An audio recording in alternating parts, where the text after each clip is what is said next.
Des masques sur tous les visages, la règle est respectée dans cette classe de 3e.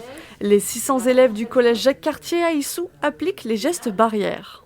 Hormis 3 élèves, donc la grande majorité avait bien entendu leur masque puisqu'ils avaient été bien sûr prévenus en amont.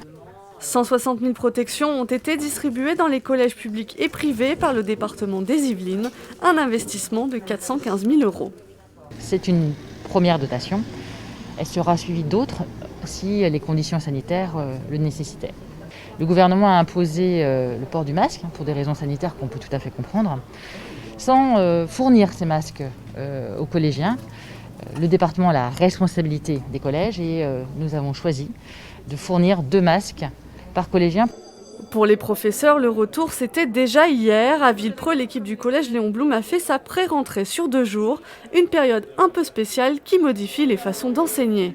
Ce qui me gêne davantage, c'est le port du masque, qui est un peu contraire à notre pratique habituelle et qui constitue presque une entrave, en tout cas, à la transmission des apprentissages. Enfin, voilà, ça nous permet déjà, ne serait-ce qu'identifier les élèves, ça va être compliqué pour les élèves de 6e ou ceux qu'on ne connaîtrait pas.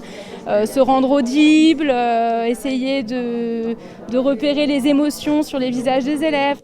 Malgré le port du masque obligatoire, l'équipe du collège se sent sereine. En juin, il avait déjà accueilli 95% de ses élèves. On a déjà profité de ce premier temps pour préparer la rentrée de septembre. Ce qui fait qu'aujourd'hui, globalement, je pense que les familles, les élèves sont en confiance au collège Léon Blum et que nous sommes prêts à les accueillir. Pour cette rentrée, 2 défis, protéger les élèves du virus et rattraper le retard pédagogique.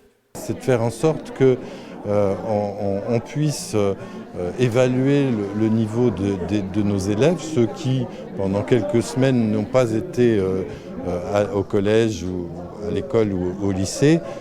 Cette semaine, plus de 310 000 élèves ont fait leur retour sur les bancs des collèges yvelinois.